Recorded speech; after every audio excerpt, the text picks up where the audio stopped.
முயல்களும் தவளைகளும். ஒரு காட்டில் முயல் கூட்டம் ஒன்று வாழ்ந்து வந்தன. அந்த காடு ரொம்ப பச்சை பசுமையாய் இருந்தது.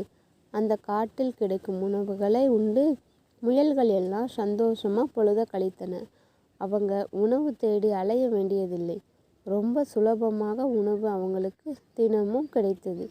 கொஞ்ச நாள் அப்படியே போனது. கோடைக்காலம் வந்தது. வெயில் ரொம்ப அதிகமாக இருந்ததால் அங்கிருந்த புற்கள் எல்லாம் கருகி போயிடுச்சு. பச்சை பசேல் என இருந்த காடு பாலைவனம் போல மாறிடுச்சு. பாவம், இந்த முயல்களுக்கு சாப்பிட உணவு கிடைக்காமல் ரொம்ப கஷ்டப்பட்டன.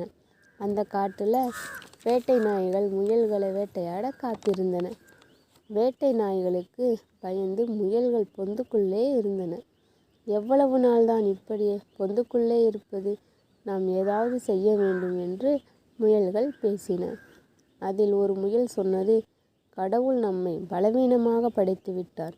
எல்லா விலங்குகளும் ஏதாவது பிரச்சனை வந்தால் தங்களை காப்பாற்றி கொள்ளும் அளவிற்கு பலமுடையதாக இருக்கின்றன. ஆனால் நாம் மட்டும் எந்த ஒரு பிரச்சனை வந்தாலும் நம்மை காப்பாற்றி கொள்ள முடியாமல் பலவீனமாக இருக்கிறோம். அப்போது மற்றொரு முயல் சொன்னது, என்னால் இதற்கு மேல் இதை பொறுத்து கொள்ள முடியாது. பசியினாலும் இந்த வேட்டை நாய்களை பார்த்தும் பயந்து ஒதுங்கி வாழ்வதை விட சாவதே மேல்.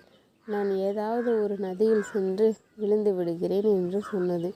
அப்போ மற்றொரு முயல் சொன்னது, நாம் அனைவரும் எது செய்தாலும் ஒன்றாக செய்ய வேண்டும். வாழ்ந்தால் ஒன்றாக வாழ்வோம், இல்லையா எல்லோரும் சேர்ந்து நதியில் விழுந்து விடுவோம் என்று நதியை நோக்கி புறப்பட்டு சென்றன. முயல்கள் எல்லாம் ஒரு நதிக்கரைக்கு சென்றன. அந்த நதிக்கரையில் சில தவளைகள் இருந்தன.